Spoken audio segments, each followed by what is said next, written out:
Well, hello, my friends. Welcome back to the Non-Toxic Environment Show. This is your host, Andy Pace. Today, I have a wonderful guest on the show, Seth Jones, CEO of Superstratum. Superstratum is a company that manufactures materials specifically to eliminate mycotoxins in the air of your home. Now, we've talked an awful lot on the show over the past year about mold and water damage and so forth. One of the things we haven't touched on is what are the ramifications of doing mold remediation is that you could actually create what are called mycotoxins. And these mycotoxins are lingering in the air on surfaces in your home and can actually stay there for a very long period of time. And it's in doing the proper mold remediation, it's not about removing the mold itself and fixing the reason why you developed it in the first place through a proper build back, but it's also the mycotoxins. And so Seth is going to come on and talk to us about his journey in this space, why he developed the product, and what it can do for you in your own home. And please comment below. Let me know what your thoughts are. It is like I said, a product that I actually endorse, and we, full disclosure, we sell it through the Green Design Center website, but it's something that it took us a while to investigate and to use on projects before we truly could endorse it. And so I actually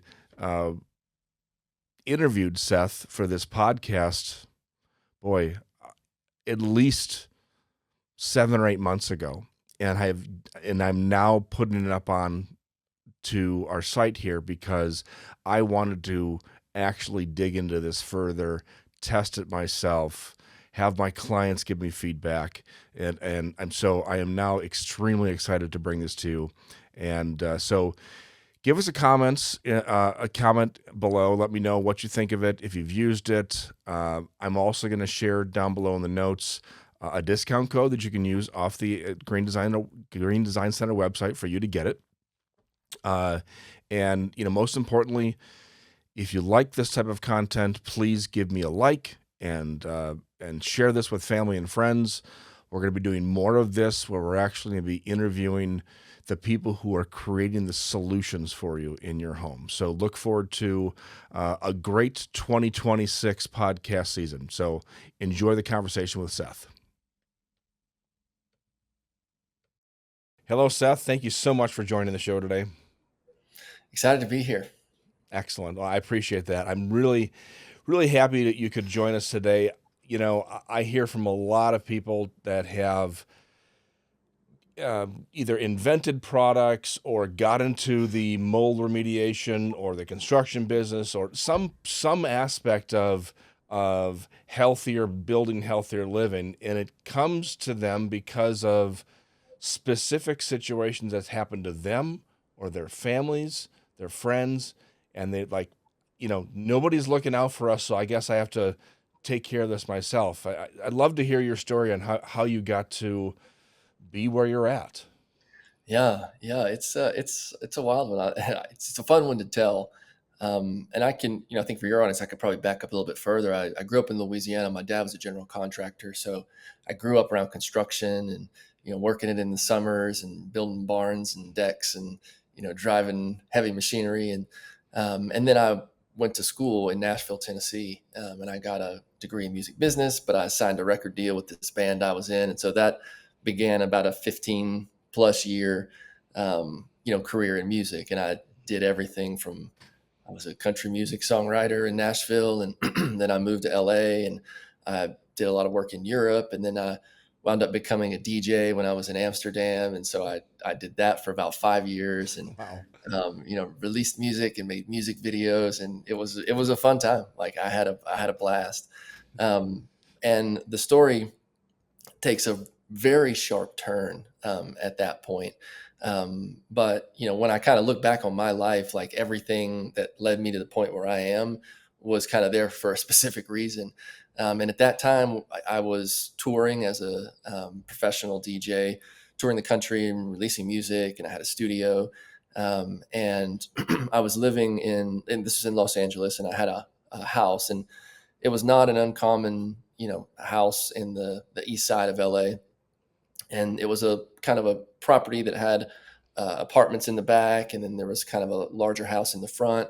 So it was kind of like a music startup. I had a couple entrepreneur friends who were there, and when I was living in that house, I was introduced to a chemist, and this chemist had created.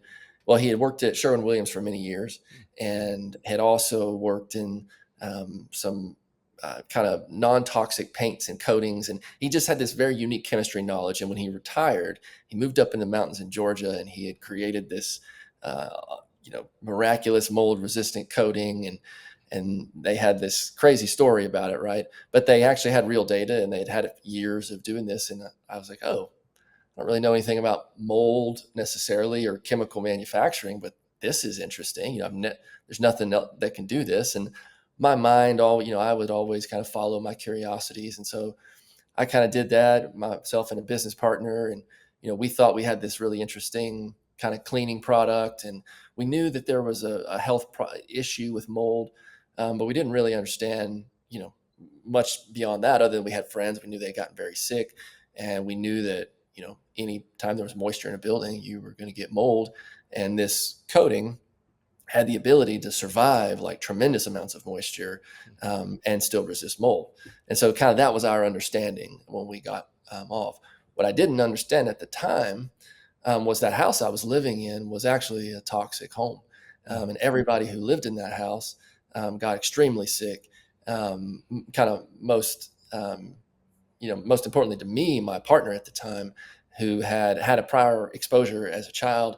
And when she got in that environment, she cratered to the point where she kind of lost her mind and thought I was going to kill her, and ran away. And then other people in that building, one girl wound up going to rehab, kind of medicating from all the effects of the mold and the mycotoxins. And there was a couple of guys had like real severe gut issues. And that was right during COVID as well. So the uh, one girl who lived in the apartment in the back, as soon as she got the vaccine, she had to have her appendix removed, and she got sick. And it was just this, that was all happening, but I was unaware of it while we were building this company.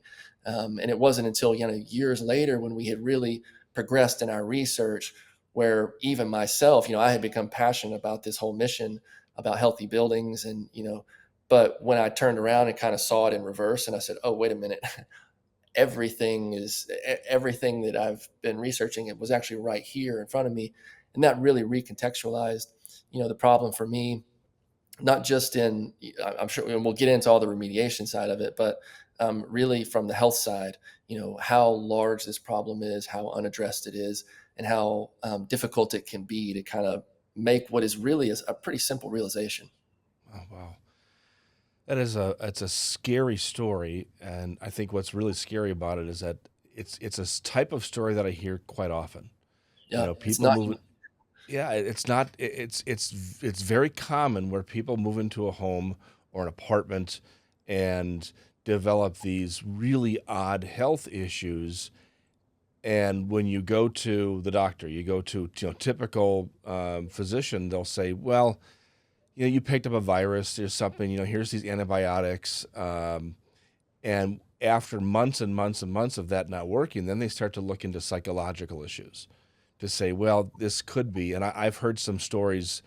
I was actually at the Surzax conference just a few weeks ago, and I can tell you some of the stories I heard were just had me in tears, thinking about, kids, little kids, 3, 4 years old, that are being told that they're making it all up and it's all in their head.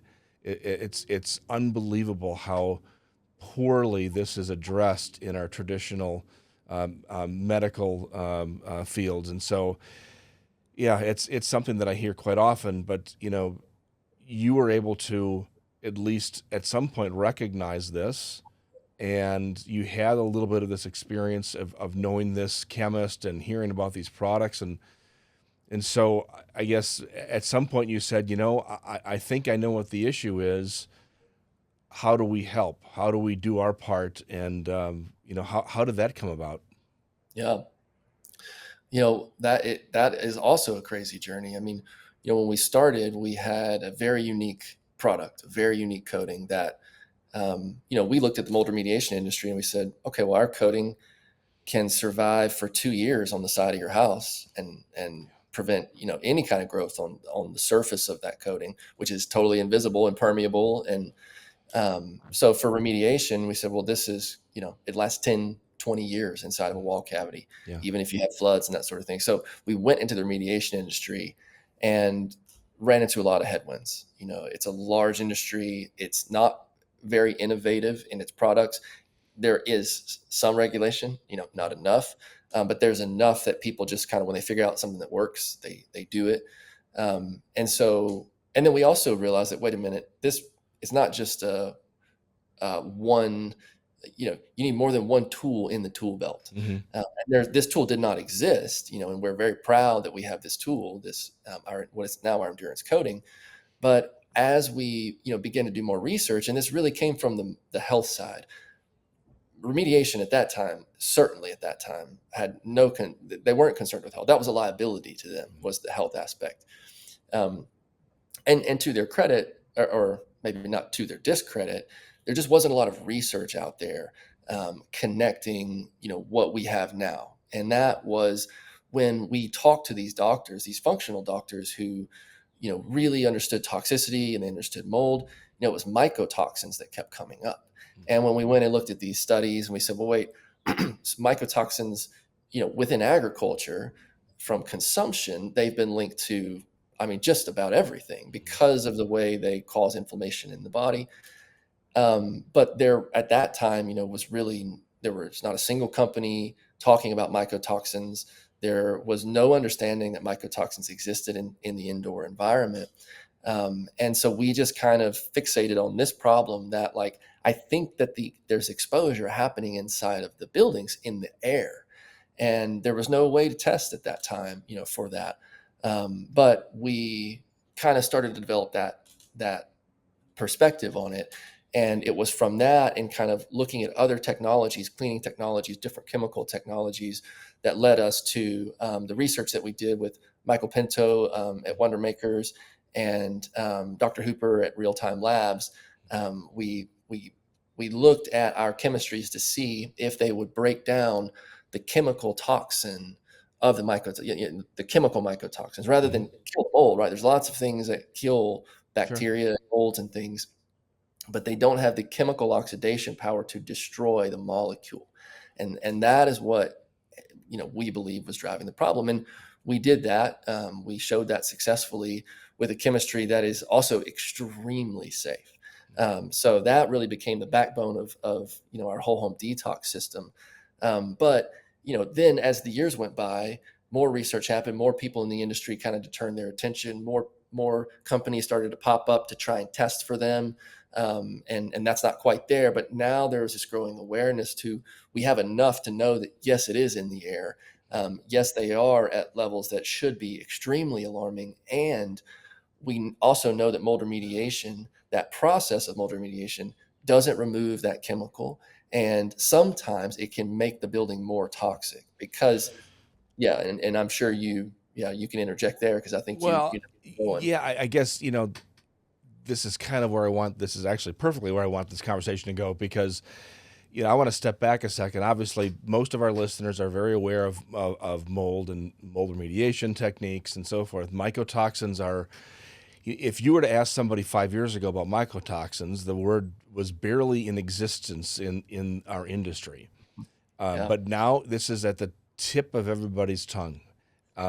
So dumb it down for me, and for some listeners who may not be really knowledgeable on this. When you do a mold remediation, you actually can create mycotoxins because of that remediation process. And then what is a mycotoxin? Great question. So a mycotoxin is a chemical. It's what's called a secondary metabolite, but it's really a poison. In simple terms, you've got a rattlesnake and you've got its venom, right? The mold is that snake. It's alive, it lays eggs, it spreads spores, but it has a poison that it uses to defend itself. And that poison's not alive, right? You can chop the head off of that snake, right? You still can't touch that snake if it bites you. Mm. So mold is the same way. Will release that toxin, and when it gets into these now airtight indoor environments, which we'll talk about, right? Now you have that toxin in that environment and you're inhaling it even if the mold is gone. So mold releases those toxins when it's competing in that environment against other molds, but primarily against bacteria. So things like antibiotics are mycotoxins. Penicillin, right, is a mycotoxin. We know it, right? It comes from a fungus, but Mhm. these are the chemicals that these fungus create to kill bacteria. So when you have a toxic building, there's usually a kind of a microbial war going on, because there's some molds that are trying to take over other molds, or there's bacteria, maybe there's a pet in the house, and so there's dander, and you get this toxic environment. And when those microbes fight, they leave those landmines so you can Mm. clean them out. But for a large percentage of people, they're so sensitive to those chemicals that they can detect them at levels. It I wouldn't have even believed it until I started talking to people and seeing it in real life. So that really became the problem, right, that we talked about. But that mycotoxin is a separate chemical, and we needed a separate process to detoxify that. Now, Got it. what you said earlier is, how do you make that building more toxic? Well, right, there's some remediators out there who just go in, they'll spray bleach on it, and now everybody's becoming aware of what that does. Right. That's just like aggravating that mold, right? It's not going to kill it. So what do you think it does?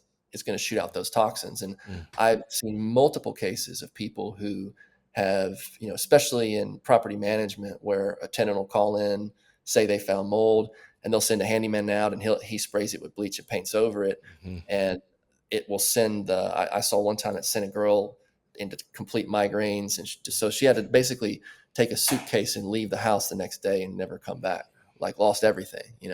So it you really can create an issue, and that's why it's important to understand the difference between the mold, like we said, which can cause all its own problems, right? It can, Mhm. mold can hurt the body, but the mycotoxins are really a separate issue. Mm. So is it possible that somebody can be mold sensitive but not mycotoxin sensitive, or vice versa? Yes, in the sense that there are, classes of molds, some the pathogenic molds, the toxic black mold, Stachybotrys, that will make anybody sick if they're Mhm. exposed to it, right? And then there are, some molds, some Aspergillus molds, even some Cladosporium molds that are very common, but some people who are allergic to molds, may be a little bit more sensitive. Mhm. Now, mycotoxins are different. And Stachybotrys, one of the things that makes it so dangerous is because of the mycotoxins that it creates, the trichothecenes, ochratoxins. Mhm. These, if you just look at up these toxins, they are linked to all types of cancers and autoimmune diseases and neurodegenerative diseases. Are very, very dangerous, and they're not allowed in our food. I think the threshold, the FDA threshold in our food is like 20 parts per billion. Mm. And the measurements that we're doing in these are in the parts per billion, but it's much higher than 20 Mhm. parts, right? Because when you get these environments, those levels can get very high. And Mhm. I also like to tell people, all this research that's been done on mycotoxins has been for ingestion, because we've been looking at it through agriculture. Mhm. But when you breathe something, when you breathe in dust particles that have mycotoxins on them, or spores that have mycotoxins, they go into your lungs and straight into the bloodstream, and these toxins cross the blood-brain barrier. So when they get into the sinuses, that's when they really get into the sinuses, and then you'll get mold. When you're living in a moldy building, mold can colonize the sinuses and create mycotoxins, Mhm. and those will go straight into the brain. And so that's what causes a lot of the brain fog. Mhm. That is extremely common. I mean, almost half of people, if you ask them, do you have brain fog? They'll say, oh yeah, I do. The majority of that brain fog is being caused, by that process in a building. And this is really one of the main components of chronic inflammatory response syndrome, right? Is having these mycotoxins that do cross the blood-brain barrier, cause inflammation, and can cause a variety of severe health issues. And now they're linking it possibly to things like uh, Parkinson's and ALS, and it's Yep. just it's unbelievable to think that something that is so natural can be so dangerous. And this is, I have to remind folks all the time, you cannot accept that because something's natural, it's safe. Nature, nature's cruel to itself, Yeah, right? well, nature is the best at everything it does, Hmm. and when nature is trying to kill something, it's the Hmm. best. These are the most poisonous chemicals. The government has patents on them for bioweapons. You Wow. can't even get them. That's why the research is so difficult to do, Mm. and why we've been in this for a few years now, and we know the lab certification. You have to be a level 1 lab. I mean, there's background checks because those controls come from the Department of Defense. Got it. So that's really the message that we're trying to tell people is like, okay, we have chemicals that are so deadly that they're bioweapon, DOD, heavily regulated in our food, and we don't have any awareness about them in our buildings. We're not addressing them, and they're at levels and being inhaled. That is kind of really the first thing that people need to wake up to when it comes to this issue. Yes, and I also like to point out that you will get some people on the other side of the equation saying, you know what, mold's everywhere. You can't avoid it. You walk outside, you're inundated with mold. Okay, that may be true, but the fact of the matter is that when you're walking outside, unless you have severe mold sensitivities, walking outside is not necessarily a trigger to mold or mycotoxins. When you force people to live in these incredibly quote unquote energy efficient homes that do not have proper ventilation, this is where we run into problems. And so this is why, for me as a building expert, I've started seeing this 30 years ago when homes and the energy codes started making homes tighter to be more eco-friendly, but yet the homes themselves became toxic boxes. And I would actually talk about this from a chemical standpoint, from synthetic chemicals, their building Yep. materials, your Yep. paints, your finishes, your flooring materials, and so forth. But this is now a chemical exposure, a toxin from a natural source. I mean, all mold comes from the outside, but the ones that proliferate inside of our homes on the building materials themselves are a very specialized subsection of this. And then they create these mycotoxins as a form of natural defense. And we just don't know, as a building community, we are just scratching the surface on how we have to address this and what we need to do in the future. Yeah, you're exactly right, and that is the pushback, right? Well, mold's everywhere, and yes, but this is the explanation of why this is happening. That argument doesn't work anymore because we understand mycotoxins. We understand that, yeah, mold is not our enemy. Bacteria is actually much more our enemy, Hmm. right, quote Hmm. unquote, than mold is. Mold, we're in a much more symbiotic relationship with. It's only in these modern built environments, right? It's the relationship that we have to that environment. Once you trap mold in there, it's trapped in a box and it's competing, and now you've got mycotoxins and you have tight air and you don't have oxidation from sunlight, and you don't have fresh air, and you don't have ionization in the air. Like it's a unique problem to our lived environments, and it you can go into all the areas of, okay, well, let's talk about synthetic chemicals and building materials and VOCs and what happens when mold starts eating those materials, et cetera, et cetera. It's just a soup of problems when you don't address that, or when you build these types of buildings. So, walk us through a couple of scenarios because I'm really excited to learn about the actual use of these materials. And so, let's first off kind of set the table. The mold remediation industry right now is still kind of the Wild West. And you go from state to state, region to region. The practices are different. I mean, there's only specific laws that we know of in maybe a handful of states that target mold remediation. I happen to be on the board of directors of the Change the Air Foundation. And so one of the things we do is we work with states and municipalities to try to enact these laws for education, awareness, and then hopefully for some regulation on how mold is taken care of, how you train the contractors, what type of certifications they need. But again, I work all over North America, and it's just vastly different. You do mold remediation in Illinois versus South Carolina, vastly Yep. different. So let's say in a perfect scenario, this is a traditional stick frame home, and there's mold in the cavity walls, probably because of the use of poor building materials, and didn't do a good job of weatherproofing from both the outside and the inside. What's your favorite steps at this point, from remediation and then to protection for future problems? Yeah. Yeah. So the philosophy, our philosophy is not changing the canon of kind of what's there in terms of mold remediation. What we're doing is adding an amendment to it. Okay. So when you have, like in the situation that you just, and by the way, Brandon's a friend. I love what you guys, do. Very, very aware of Change the Air. Love what you guys do. But yeah, when you have that issue, the first thing you need to do is get the mold, remove the mold. Mhm. And that usually requires professional remediation. Now, there are some cases where if it's very localized, we have some tools. We do have some other mold tools where you can do that. But well, when you most of the time when you have an issue in a home, it is to the point where you need a professional Mhm. uh, in the mold remediation. And I use the analogy of that's the mechanic, right? But he doesn't detail your car, right? There's other things that need to be done, Mhm. but that mechanic, right? He's in there, oil on his fingers, Yeah. he's ripping everything out. Doing the So dirty work. Yep. doing the dirty work, and you need to get the mold out, and that can be expensive. And it is the Wild West.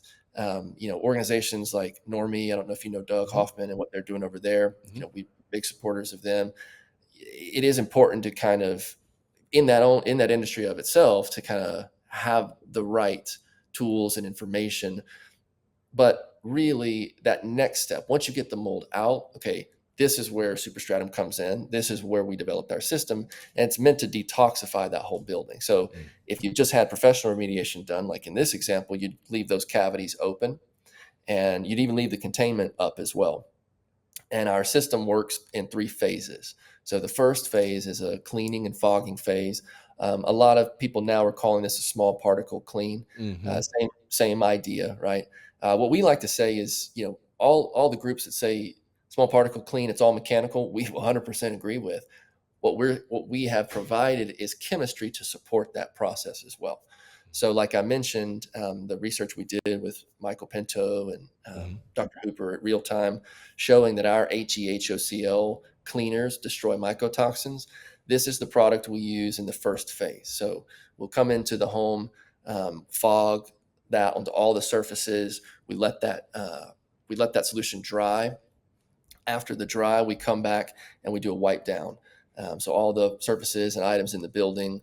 That used to be a spray and wipe. We've now got some actual wipes, so big tubs of wipes to make it easier for professionals and Mhm. for people, DIYers doing large jobs. So that's after we do that spray, or after we do the fog, the clean. There's actually another fog that we do in the building. That's the purpose of that is actually raise the humidity of the building, which sounds strange, but it's to prepare for the second phase of the system, and that's the gas phase. That revolves around a product we have called the Superstratum deodor bombs. And you mentioned those VOCs and all those off gassings of all the things. This is actually a great phase for new homes as well, because it will destroy all those VOCs. It'll actually cure those paints. It'll pull the moisture out of the paint as well. So it's kind of a good finisher for a Mhm. home Mhm. before someone moves in. So in that second phase, we take these packets. There's three different sizes of them. They generate a different volume of chlorine dioxide gas. And the purpose of that is we want to fill up that whole envelope with gas to penetrate, all those hidden areas, all the places where our fogs and wipes didn't get, to really destroy and destroy those VOCs. So that happens overnight. After that, phase one, phase two would happen around dusk, and you let that gas dwell for about 12 hours. Come back the next day. In our professional protocols, we do some pressurized things on the building where we'll push the air out, we'll ionize the air and kind of flip it. So our professionals, we do a little bit more, but for the DIYer, you just open up the doors, turn your fans out, get the house airing out. It takes anywhere from 4 hours on the short end to some people who are really sensitive though to those chemicals. They need it to break all the way down, and that might take even a couple of days. Sure. But that's really the purification stage. And then Okay. that third phase is we come back with our endurance coating, which is the product I mentioned in the beginning. Mhm. That's where we would spray into those open cavities. You can spray it directly on the coils of the HVAC and all the duct works. Mm. Anywhere where moisture may accumulate in the house, you may have an issue in the future. Okay. And that coating will last. That cavity will last 20 years. Even on the exterior of a home, it'll last a couple of years. So Mhm. it's breathable. You can put it on structural wood. That's another thing, but that's kind of the third phase of the process. And then once you're there, you should be good. You shouldn't have to return. This is not a main. There are some maintenance protocols we have to maintain that environment, Mhm. but this is kind of how you get back to square one in a detoxified home. So I want to go back to the second step because you said something kind of briefly, and I want to really point this out to listeners. I've been saying for years that my own personal testing has shown that if you raise the humidity of a space, you actually increase chemical off-gassing, because what happens is toxins, mycotoxins, kind of ride on that vapor bubble, right? Yep. And so that's exactly what you're doing. You're forcing that issue. So then your third step, the purification, sanitization, takes care of it. And you're doing this in a way that, and I don't know how you feel about this, but I know I've heard for 20 years, oh, you got to bake out a building, you got to bake out a space. Well, the fellow that created the bake out process, Hal Levin, when he wrote that paper up about baking out, about I don't know, a few months later, he wrote an amendment to that paper saying, "Don't do it because it doesn't work the way you think it's going to work. You'll actually cause new chemical compounds to form. You'll void all the warranties. It's expensive. You can cause all these other issues inside of a home." So I like your process of raising the humidity, allowing the chemical off-gassing to occur, and then sanitizing, purifying that. Yeah, you're exactly right. Many mycotoxins are hydrophilic. Hmm. So when you're driving up that humidity, and in fact, we've heard there are protocols to pull mycotoxins and then capture that in a dehumidifier, Hmm. right? And Hmm. so you can do that. That's actually another way to do it. That's Right. chemical less, but we're kind of doing the same thing. Number one, that HEHOCl that's in that water vapor is also destroying the mycotoxins, Hmm. and two, that water vapor in the air makes the chlorine dioxide gas more potent. Hmm. So it is looking for that water molecule as well. So all these things kind of work very synergistically. And I love that, we can talk at this depth with your audience and you. And, it's one of the things where people ask us a lot of times, well, why are there so many steps? Or do I have to do everything? Or can I just fog? And we say, you can do whatever you want, but Right. we write these protocols for a reason because there are synergies and redundancies in this to make sure, okay, well, if you don't do this, then we're going to catch it here. Sure. Because our mission is building related illness. Our Right. customers are the people who are the most sensitive and the sickest, the Sears patients who mycotoxins and mold is not just, there's so much more that involves that as well, right?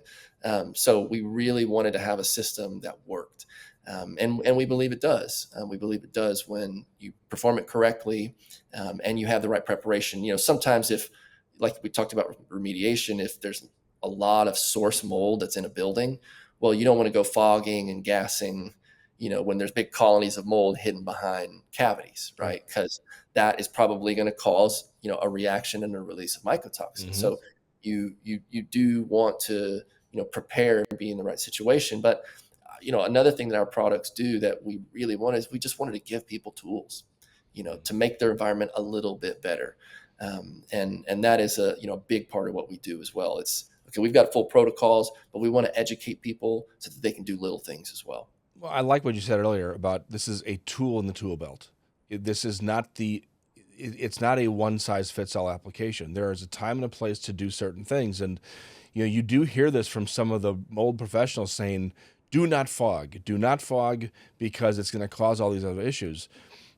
I understand that, but what they need to say is don't fog yet.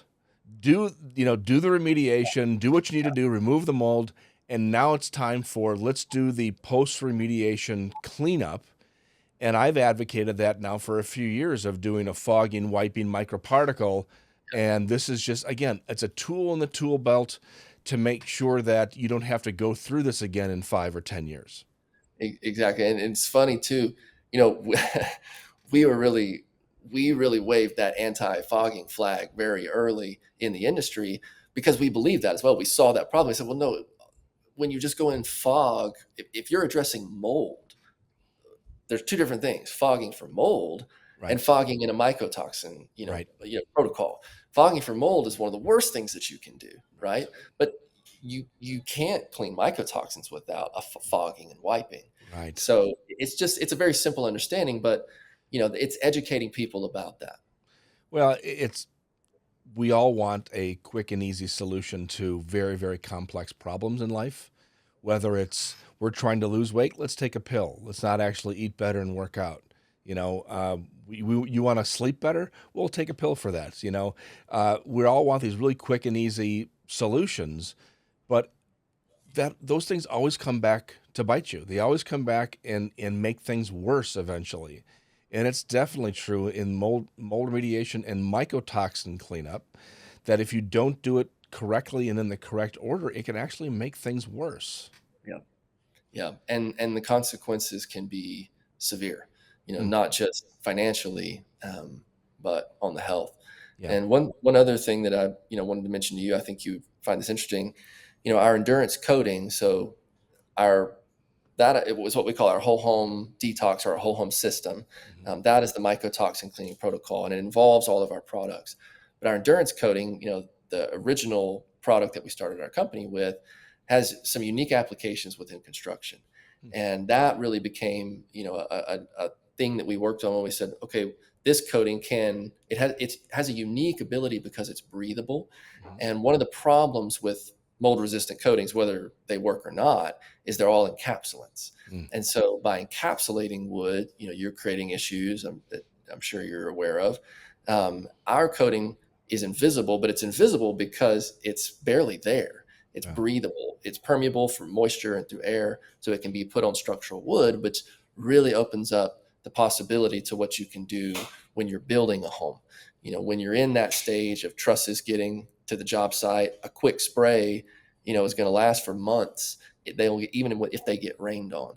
And when the studs go up and you start framing that house, well, if you start spraying all that, I mean, that'll last for 20 years back in those stud cavities. So you really have for builders, a lot of, like, we work with high end builders, mhm, being able to offer that, because it's very economical for the builder to mhm, to put into that build, and for that homeowner, I mean, it's almost a no brainer. And if they have sensitivities or if they've gone through a mold issue in the past, then it's a no brainer for them as well. So from the professional side, what our company does, we sell our business is to the consumer, the DIY, but we also have professional tools. We have professional partners. We work with professionals, not just remediators and cleaners, but also builders, who use our endurance coating in these kind of pre-treatment applications. So let me ask you specifically then about framing lumber because this time of year, this we get all these questions. I've got 22, 23 homes going up around the country right now with my clients who are building healthy homes. And inevitably, you're going to get lumber being delivered to the job site, and half the sticks will have mold growth on them already just because of the shipping process. Yep. And while you try to be as careful as possible in weeding the pieces out, obviously the most effective thing you can do is remove the source of the pollutant.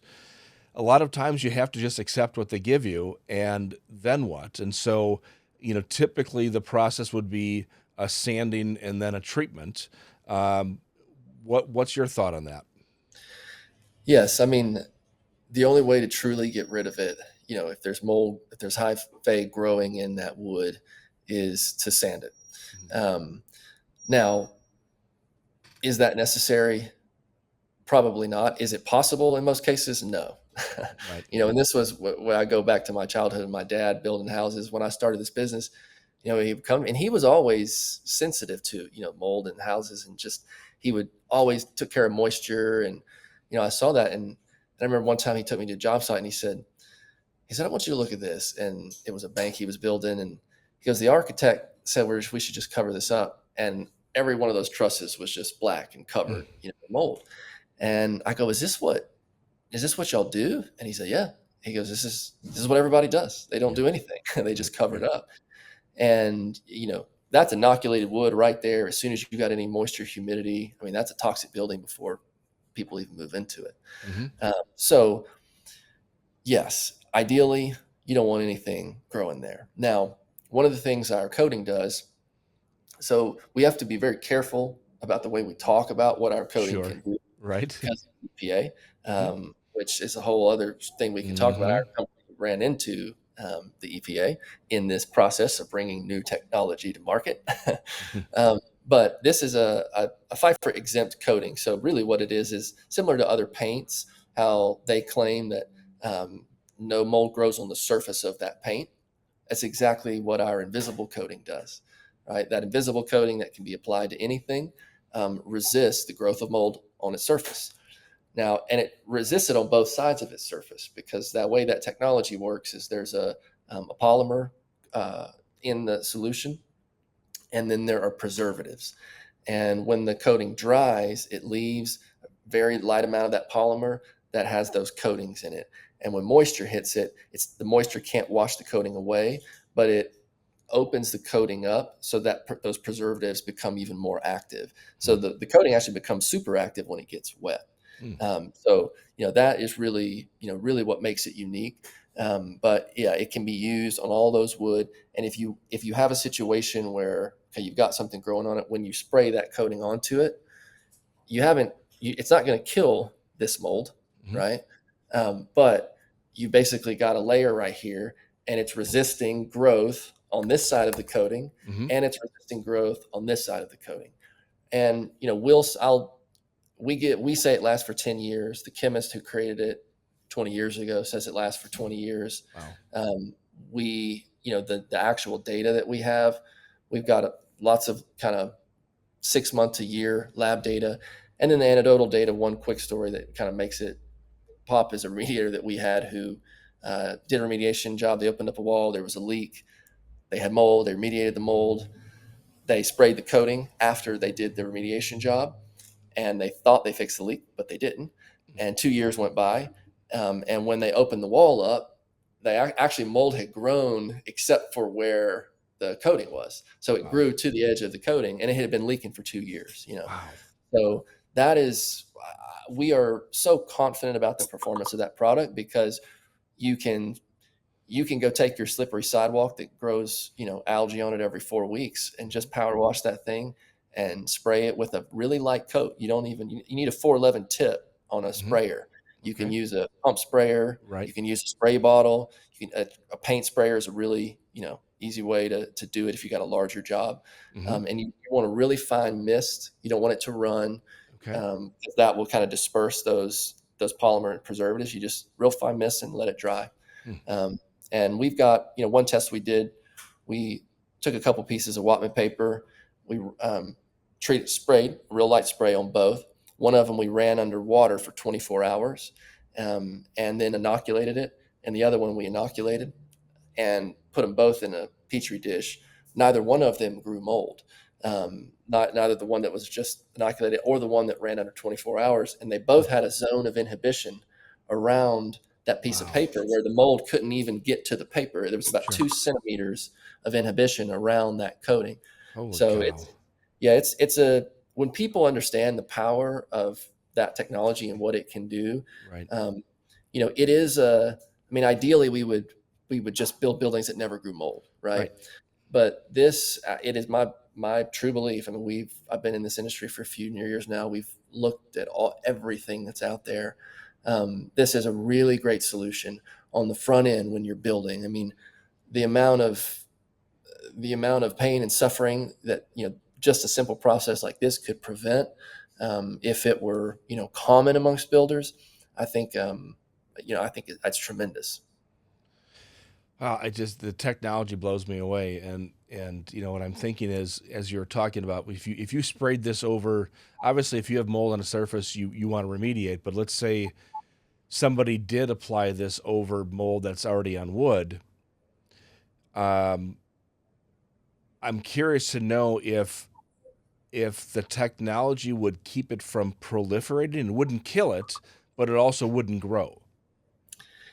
Yeah. We, like I said, I have to be really careful about what I say about the product, Sure, of course. but the performance of that product, our goal is not to say, hey, we've got a one tool that fixes everything. You don't ever have Right, to clean mold again. Like, right. absolutely not. Our entire mission and everything we say is against that. Yeah, yeah. But at the same time, when real people are working in real situations with real restrictions, Hmm. this really opens up. It allows you to fix problems and mitigate problems that were unmitigatable otherwise. Right. Especially when you get into like humidity issues, right? When you just can't control humidity of an environment.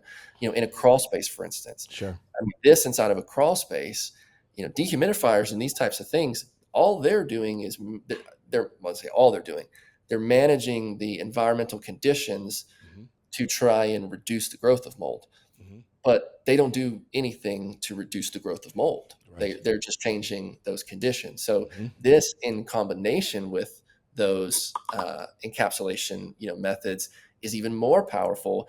And when encapsulation is, you can't afford it, right? Now you have something that can bridge that gap. Boy, I can really see the benefit of this in, like you say, new construction for the underside of the first floor in a crawl space application. Yep. I can see this on exterior siding, exterior decks, north sides of the house where no, There you you don't get go. enough sunlight, right? Yep. Boy, this is fantastic. Seth, I could talk to you about this for a long time, and I'm sure you and I will have conversations moving forward about this because I've got some really interesting ideas, and I've been at this for over 30 years, and I've seen a lot of products and heard a lot of pitches. This one is, I will say, it's one of the most exciting descriptions I've heard of a product, and I've got some ideas that I want to share with you about applications. But any closing thoughts that we can leave the listeners with? Yeah, well, I appreciate that, and yes, I have a lot of ideas, and I'm excited as well. I was really looking forward to this conversation. I think it, I think your audience is a little bit different. A lot of the times, I'm speaking to homeowners and people who are sick, and even though I think there's kind of a little bit different opportunity and angle here and about education, a lot of people who are listening are probably also sick, and probably also living in these types of environments. And one of the things that I've learned through this process is that it's you need great tools, you need all these things, but really when you're in that place, you're overwhelmed, right? You're frozen. You there's so much info. I mean, you and I could sit here and talk for hours about this stuff, and there's a million different. How does the regular person know what to do and how to take Right. action? Right. And that is really our company's mission. That's what we really want to serve people in that way. But I like to, as broadly as I can, just give people the encouragement to say, just do the little thing. Don't worry about if you're doing the right thing or the wrong thing. I mean, when you're hiring a remediator and you're ripping a house out, yes, but clean up. Hmm. Get up. Like, I know, just wipe down something, spray, clean, because those actions are the same dopamine actions that can start to change your brain and get you back on track and get your health. The cleaning and this process is not separate from this process of health, and health is not separate from this process of buildings and cleaning, and all that. Like, they really are intertwined together. So I would say I like to give people that encouragement to just say, just take a step and then take the next step and the next step, and all the right things will come to you. That is wonderful advice, Seth. Thank you so much for the time, and I'll be posting in the notes and links to the website and how to get in touch with your company and where to get the products. I'm really looking forward to learning more about this as things progress and as you probably bring out new products and new technologies. This is really exciting, especially for somebody like me who's been at it for a few decades. To find this type of technology is extremely encouraging for future home builders. So again, thank you so much for coming today. Thank you. I appreciate you having me on. It's been great.